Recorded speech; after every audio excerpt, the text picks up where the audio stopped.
그리고 노사관리에서도 이제 지금 현재 노동위원회에서는 이제 근로자들에 대한 내용만 좀 근로자들에 대한 부당해고, 부당 징계 등을 다투고 있고 노동조합에 대한 교섭이라든지 조정, 부당노동행위들을 다투고 있는데 이제 특수고용 형태의 종사자라든지 플랫폼 노동자들도 이제 분쟁 조정을 이제 노동위원회에서 하는 그런 조정 기능을 강화하겠다는 내용이 있고 단체 교섭권을 보장을 해서 하청 노동자가 이제 실질적인 근로조건을 결정할 수 있는 실질적 지배자의 원청 사업자와 교섭할 수 있는 제도적 근거를 마련을 한다. 이게 노란봉투법이죠. 예, 이건 제가 다시 한번 다음에 말씀을 드리도록 하고 그런 내용들을 하겠다. 그리고 산업업종 지역 단위 교섭 모델 해서 초기업별 노조 교섭을 지원하기 위해서 임금 정보를 제공한다. 아까도 이제 임금복부제라든지 그런 임금별 격차를 줄이기 위한 것을 정부가 좀 개입하겠다라는 것에 대해서도 개입하겠다는 것에 대해서 이런 교섭 모델을 할 때도 인근 정보를 제공해서 초기화별 교섭이 좀 공정한 어, 정확한 정보에서 하겠다 그런 내용으로 좀 보여집니다. 그런데 그런 부분으로 좀 볼 수 있고 공공부문에서는 노동이 근로자 이사제를 전면 도입하고 또 근로자 대표를 좀 입법화해가지고 어, 선택적 근로시간제라든지 이제 무언가의 제도를 도입을 할 때 연체휴가 대체라든지 그런 무언가 대체를 할때 근로자들을 대표하는 근로자 대표가 사실 자기 본인은 누군지 모르는 경우들이 있는데 그런 것을 좀 방지하고자 근로자 대표를 좀 입법적인 내용으로 좀 보완을 하겠다. 그런 내용들로 좀 보여집니다. 그래서 뭐 근로자 대표를 입법화한다면은 이제 근로자 대표 선출에서도 이제 근로자들 과반수가 참여해서 직접 비밀 무기명 투표로 해 선출을 하는 그런 내용들로 좀 보여지고 이제 공공부문의 근로자 이사 제도가 도입을 한다면 근로자 이사의 역할이라든지 그런 책임이라든지 그런 부분이 이제 민간 부문으로 넘어올 수 있어서 이게 도입된다면은 민간 부문 사업장도 이것을 지속적으로 모니터링 해야 되는 그런 필요가 좀 있을 것으로 보여집니다. 그럼 이제 단체 교섭권 보장과 관련된 이제 노란봉투법과 관련된 내용을 좀 보면은 이게 뭐 노란봉투법이라는 게 뭐 일단 뭐좀 설명을 드리면은 어 2014년도에 이제 쌍용자동차에서 파업을 했고 그 파업으로 인해서 회사에 손해가 한 47억 정도가 발생한 것을 이제 대법원이 인정을 했어요. 손해배상으로. 그래서 그 파업을 한 노동조합에게 47억 손해배상을 해라라고 했을 때 이제 그것을 본 이제 일반 시민들이 노란 봉투에다가 일시적인 이렇게 본인들이 모금할 수 있는 금액들을 다 넣어서 노동조합들이 좀 손해배상을 하는데 좀 도울 수 있도록 그런 내용들을 했고 그런 내용들을 담은 것을 입법화를 해서 손해배상 노동조합이 파업을 했을 때 손해배상에 대한 제한을 둔다든지 아니면은 이제 교섭을 함에 있어서 하청에서 생긴 하청 노동조합이 하청과 교섭을 하면은 하청에서 하는 거는 우리는 원청에서 하라고 하는 대로 하는 거라서 우리는 어쩔 수 없다. 뭐 이런 식으로 나오는 것을 방지하기 위해서 하청 노동조합의 교섭의 상대방이 원청으로 확대될 수 있는 지금은 판례에서는 좀 인정이 되고 있는데 그걸 입법적으로 좀 해서 원청에서 그렇게 교섭의 상대방이 될 수 있는 그런 내용들을 좀 넣고 이제 노동쟁의의 개념도 확대를 해서 지금은 이제 근로조건 결정에 관한 분쟁, 그즉 단체 교섭을 하는 과정에서 그런 과정에서 그 노동쟁의를 할 수 있는데 이제 근로조건 결정이 아닌 근로조건에 관한 분쟁으로 해서 단체 교섭을 단체 협약을 했음에도 불구하고 단체 협약을 체결했음에도 불구하고 단체 협약을 이행하지 않거나 뭐 그런 부분에 대해서 근로조건에 대한 것도 이제 노동쟁의의 범위로 좀 인정하겠다.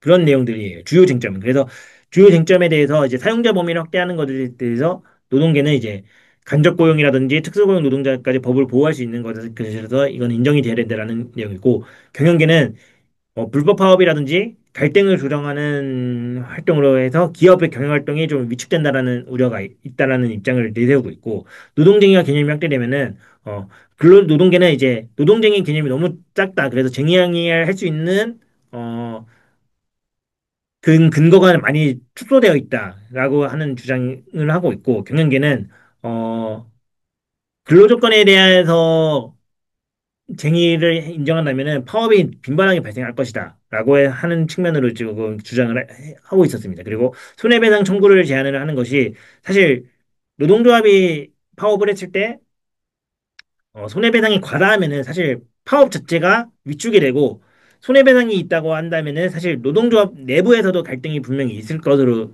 보여져서 어, 충분한 쟁의권이 보장되지 않는 내용인데 않는 것이다. 그리고 경영계에서는 손해배상 책임을 면제한다면은 파업이 과격화될 수도 있고 그런 측면들을 우려를 하고 는 그런 쟁점들이 있었어요. 그리고 그게 윤석열 정부 때 입법 도입을 시도했는데 윤석열 대통령이 이제 거부권을 행사를 해서 지금 폐기되었다가 이제 이재명 정부에서는 다시 이거를 입법화하겠다라는 내용이고 사실 이것도 좀 입법 가능성이 좀 높아 보이기는 합니다. 아무래도 그렇게 만약에 입법이 된다면은 중소기업에서도 이제 노동조합의 결성 가능성이 높아지고 그러면 이 중소기업이 결성된 노동조합에 대해서 교섭의 상대방은 중소기업이기도 하고 또 원청으로도 이제 확대가 되는 그런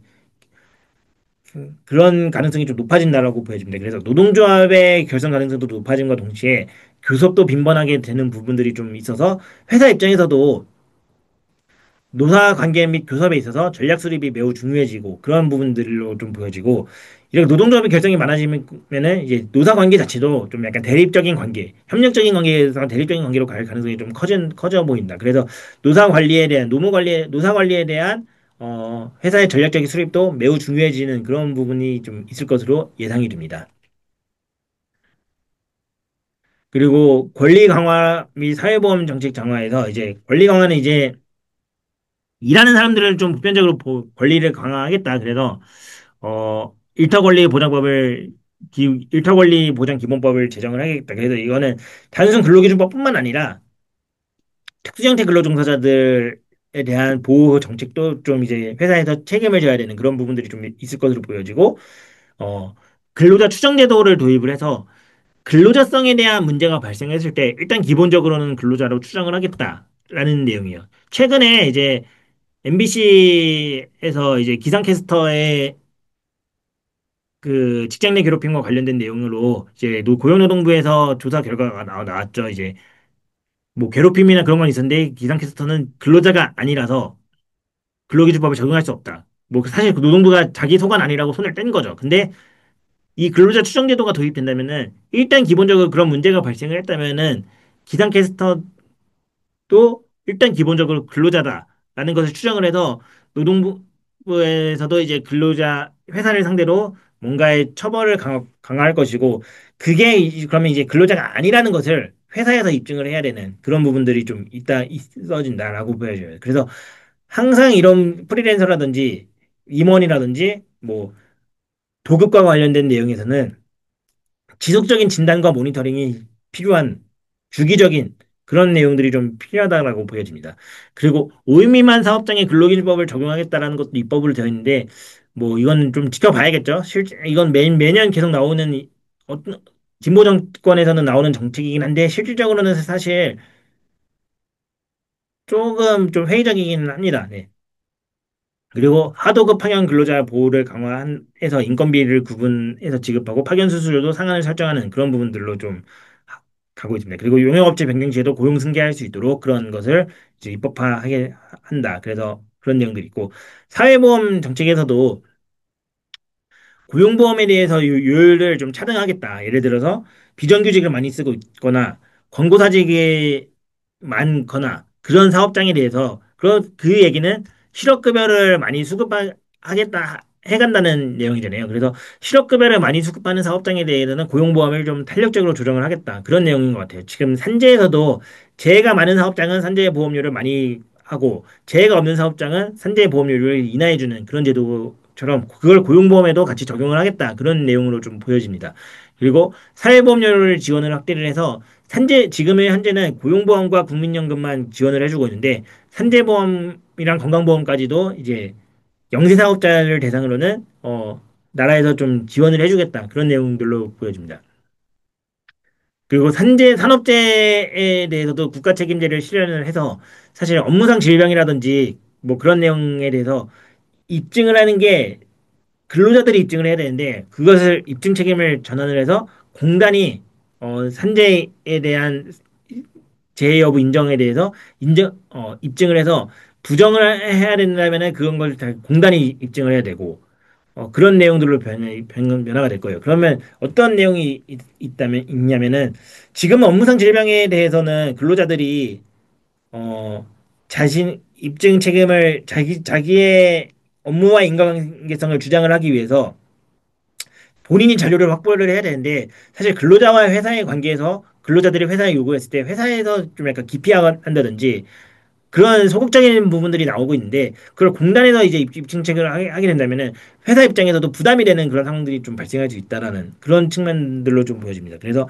아무래도 업무상 질병에 대한 산재 신청이 좀 많아질 것으로 좀 예상이 되고 그렇게 되면은 회사 입장에서도 뭐 업무상 질병이 회사에 뭐 보험료를 인상시켜 준다든지 그런 것과는 좀 관련은 없지만 아무래도 좀 산재가 과다하게 측정된다라든지 그런 측면에 찝찝한 부분이 있다 보니까 회사에서도 그 업무상 질병과 관련된 위험 성평가나 그런 것을 좀 계속 지속적인 강화가 좀 필요하다. 그렇게 좀 보여질 것으로 보여집니다.